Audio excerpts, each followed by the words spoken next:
Hello' বন্ধু বান্ধৱীসকল, ভালে আছে? মই আজি আপোনালোকক কম তেলত কেনেকৈ মাছ ফ্ৰাই কৰিব পাৰি তাৰ এটা ৰেচিপি আগবঢ়াম।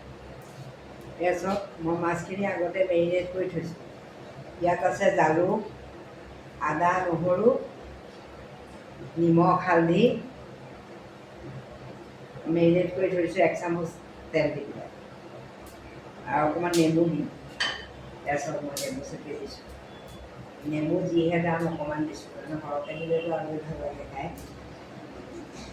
এনেকৈ নেমু চেপি দিছোঁ।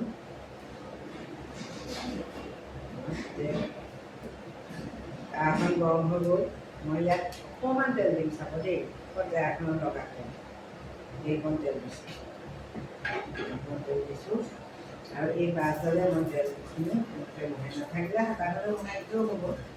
তাৰপিছতে মাছখিনি মই এপিচ এপিচকৈ ইয়াত দি যাম।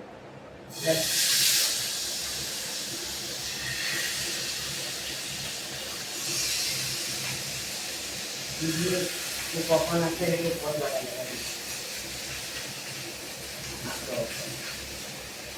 আপোনালোকে ঢাকনখনে ঢাকি দিব লাগিব, কাৰণ তেলটো কম দিছোঁ যে জুইটো। তাৰপিছত মাছখিনি ৰুটি ৰুটি কৰিব লাগিব দেই। মাছখিনি মই ৰুটি ৰুটি কৰি দিছোঁ। মাছখিনি ৰুটি ৰুটি কৰি দিব লাগিব দেই মাজে মাজে। তাৰপিছত কি ধুনীয়া গোন্ধ এটা ওলাইছে মাছৰ।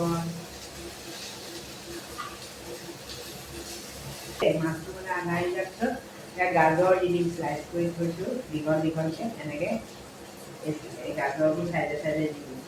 গাজৰ এনেই খোৱাই নহয়, এনেকৈ দি দিলে খাবলৈও ভাল লাগে। গাজৰটো মানে মাছৰ লগতে ফ্ৰাই হৈ যাব, মাছখিনিৰ লগত গাজৰ দি। ল'ৰা ছোৱালীয়ে যদি গাজৰ নাখায়, এনেকৈ দি চাবচোন।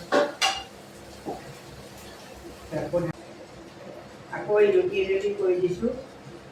মাছখিনি প্ৰায় গৈছে, আৰু লগতে গাজৰবোৰ যে দিছিলোঁ, সেই গাজৰবোৰ লগতে ফ্ৰাই হৈ গৈছে মাছৰ লগত। চাওকচোন কিমান ধুনীয়া হৈছে দেখিবলৈ। মোৰ কেমেৰাটো ওচৰৰ পৰা দেখাই দিছোঁ। তাতে আপুনি খালি মাছটো নিমখ, হালধি, জালুক, কচুৰি মেথি, তেল অকণমান 1 চামুচ দি পেলাই আপুনি সানি থৈ দিব। যিমান দেৰি পাৰে, 10 মিনিট হ'লে 10 মিনিট, সময় থাকিলে আধা ঘণ্টাও থ'ব।